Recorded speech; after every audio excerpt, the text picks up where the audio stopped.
Prezados irmãos, mais uma vez iremos recordar os fatos de há 2000 anos.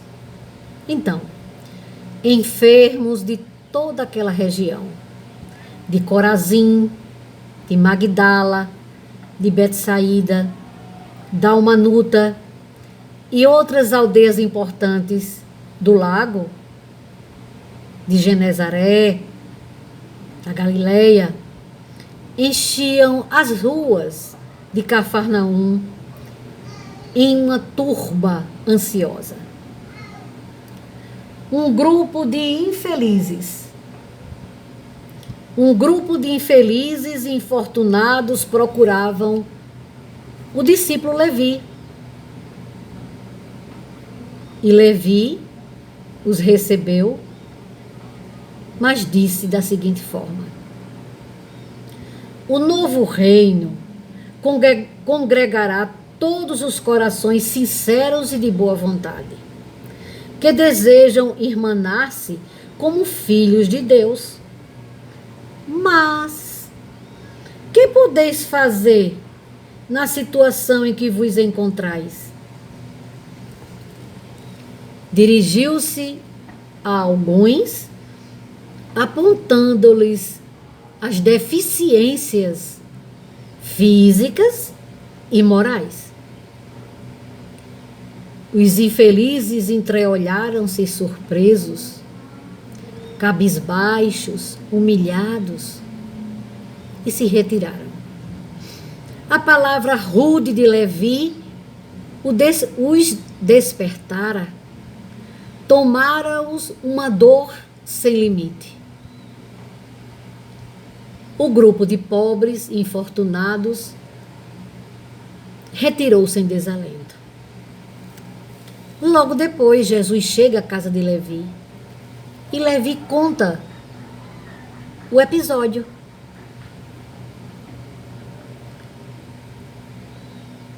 E disse a Jesus: que conseguiria o evangelho do reino com esses aleijados e mendigos?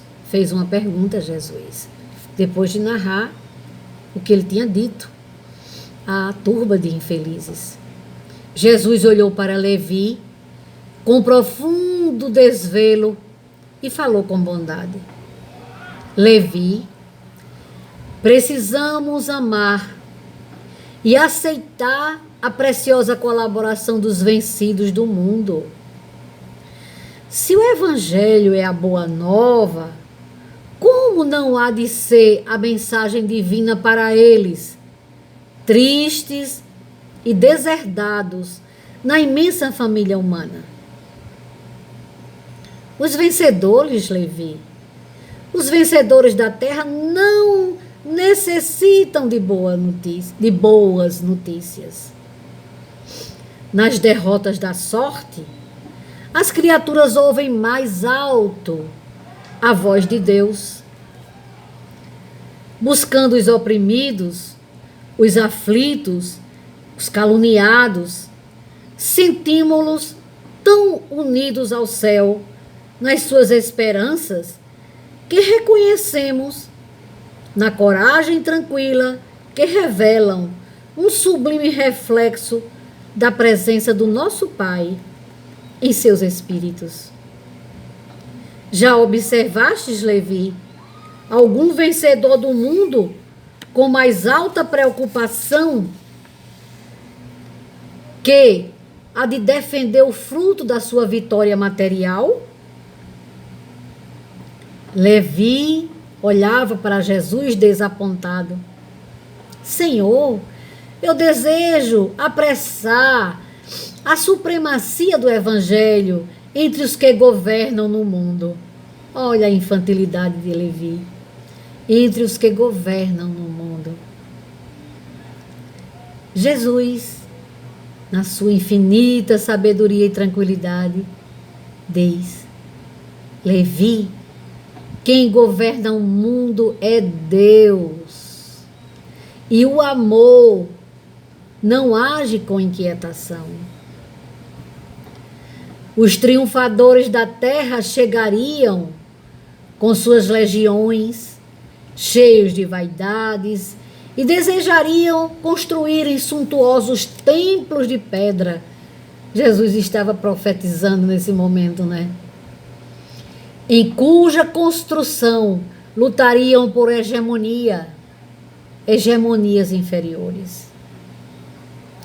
Iriam pretender disputar ferro e fogo o estabelecimento do reino de Deus, exterminando-se reciprocamente por não cederem uns aos outros em seus pontos de vista, desde que cada vencedor se julga no mundo com maior soma de direitos e de importância. Não é Levi. Até que a esponja do tempo absorva as imperfeições terrestres através de séculos de experiências necessárias. Os triunfadores do mundo, hoje com raras exceções, né? Dos triunfadores do mundo que reconhece Deus acima e como Criador de tudo, né? Eu quem estou interpretando agora. São os triunfadores do mundo, são pobres seres que caminham por entre tenebrosos abismos. É imprescindível, Levi. Atentemos na alma branda e humilde dos vencidos. Para os seus corações, Deus carrega bênçãos de infinita bondade. Esses quebraram os elos mais fortes que os acorrentavam às ilusões do mundo e marcham para o infinito do amor e da sabedoria. O leito de dor, a exclusão de todas as facilidades da vida, a incompreensão dos mais amados, as chagas e as cicatrizes do espírito são luzes que Deus acende na noite sombria das criaturas.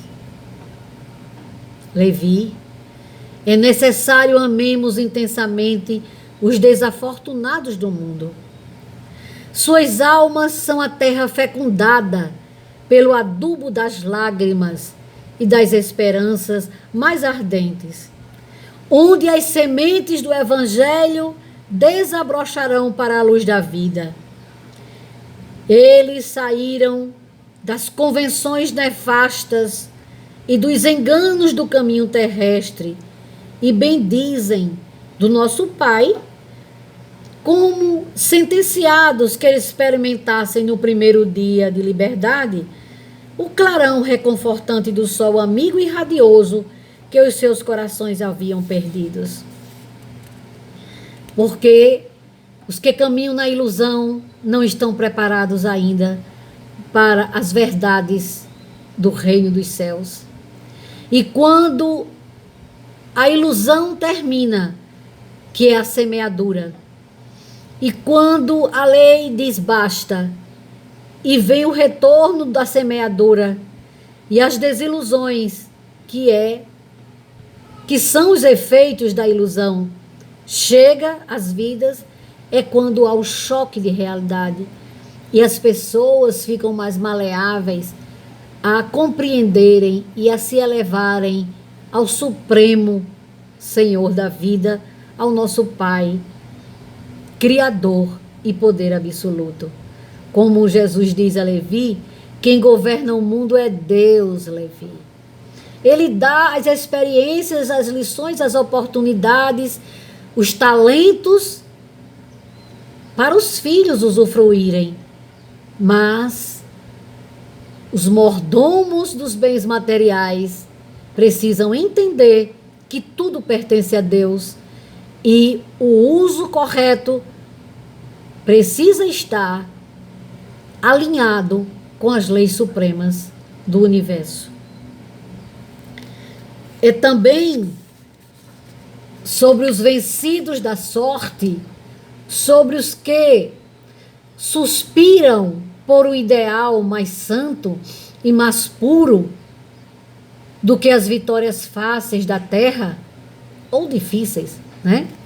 Mas há um grande combate, uma grande luta pelas aquisições das vitórias transitórias, do amontoar dos bens materiais. Que o Evangelho assentará suas bases divinas é naqueles que estão agora no reverso da vida. André, Levi, Tiago, João, Pedro, emocionados com aquela lição, se dirigiram com Jesus para um dos montes próximos. E foi nesse momento que Jesus proferiu o discurso do Sermão do Monte. O crepúsculo descia num deslumbramento de ouro e brisas cariciosas. Ao longo de toda a encosta, acotovelava-se a turba imensa. Muitas centenas de criaturas se aglomeravam ali. Eram velhinhos, trêmulos, lavradores simples e generosos, mulheres do povo agarrada aos filhinhos. Entre os mais fortes e sadios, viam-se cegos e crianças doentes. Homens maltrapilhos, exibindo as verminas que lhes corroíam as mãos e os pés. Todos se comprimiam ofegantes, e ante os seus olhos felizes a figura do mestre surgiu na eminência enfeitada de verdura, onde perpassava brandamente os ventos amigos da tarde. Deixando perceber que se dirigia aos vencidos e aos sofredores do mundo inteiro e do porvir. Porque a mensagem de Jesus é atemporal. E como que, esclarecendo o espírito de Levi, que representava a aristocracia intelectual entre os seus discípulos, na sua qualidade de cobrador de tributos populares, Jesus pela primeira vez pregou as bem-aventuranças celestiais. Sua voz caía como bálsamo eterno sobre os corações desditosos. Bem-aventurados os pobres e os aflitos. Bem-aventurados os sedentos de justiça e de misericórdia. Bem-aventurados os pacíficos e os simples de coração. Por algumas horas, Jesus falou do reino de Deus, onde o amor edificaria maravilhas perenes e sublimes. Suas promessas pareciam dirigidas ao incomensurável futuro humano. As brisas da Galileia se haviam impregnado de virtude poderosa e indestrutível daquelas palavras. E obedecendo a uma determinação superior, essas brisas se espalhavam por todos os aflitos. Onde Jesus pregava, aconteciam fenômenos extraordinários. Os emissários que acompanhavam na dimensão espiritual o messianato de Jesus, e as palavras de Jesus eram acompanhadas de tal energia poderosa de vida e de amor e de conforto, que o próprio vento se impregnava dessas vibrações e sobre todos aqueles que ali o escutavam se formava uma atmosfera como uma cúpula de luz, uma cúpula de ar refrigerado, de amor, de esperança, de consolação, de alívio das dores. Então, muitas mães sofredoras, quando Jesus terminou a sua fala, se aproximaram de Jesus e, com os olhos fulgurantes de alegria e lágrimas, anciães de fronte nevada pelo inverno da vida, lhe beijavam as mãos. Cegos e leprosos rodeavam-no com sublime sorridente, com semblantes sorridentes e diziam: bendito seja o Filho de Deus. Jesus acolhia-os, satisfeito, enviando a todos um sorriso e a sua afeição. Levi, profundamente tocado com as lições daquele dia, havia compreendido os que abandonam as ilusões do mundo para se elevarem a Deus. Observando as filas dos humildes populares, ele identificou aqueles que o buscaram naquela manhã e que ele havia desestimulado, apontado os erros e os defeitos físicos e morais daquelas criaturas. Ele se aproximou daquele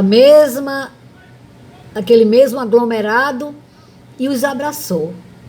E quando Jesus viu Levi abraçando o aleijado Lisandro, com a sinceridade de sua alma, fiel, o mestre o contemplou, enternecido, e disse: Levi, meu coração se rejubila hoje contigo, porque são também bem-aventurados todos os que ouvem e compreendem a palavra de Deus. Então, aqui fica mais uma lição. Do planeta Terra como uma grande escola de expiações e prova, onde temos o livre-arbítrio conforme cada um relativo à sua extensão, que temos a oportunidade de escolhas, de semear, mas toda semeadura termina para que se inicie a colheita. E é na colheita onde as desilusões quebram a hipnose das ilusões do mundo, dos triunfos do mundo, das vitórias do mundo.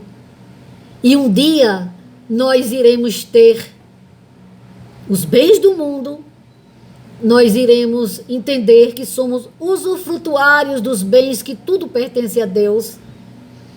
Iremos entender com mais maturidade, com olhos de ver e sabedoria, que tudo pertence ao Pai, que Deus é quem é o governador do mundo, do universo, o Senhor da vida.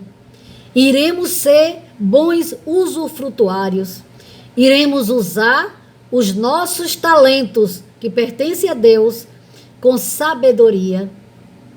E se nós, na abundância, agirmos corretamente conforme as suas leis, como a parábola dos talentos, nós iremos receber mais talentos para multiplicá-los. Até a próxima oportunidade.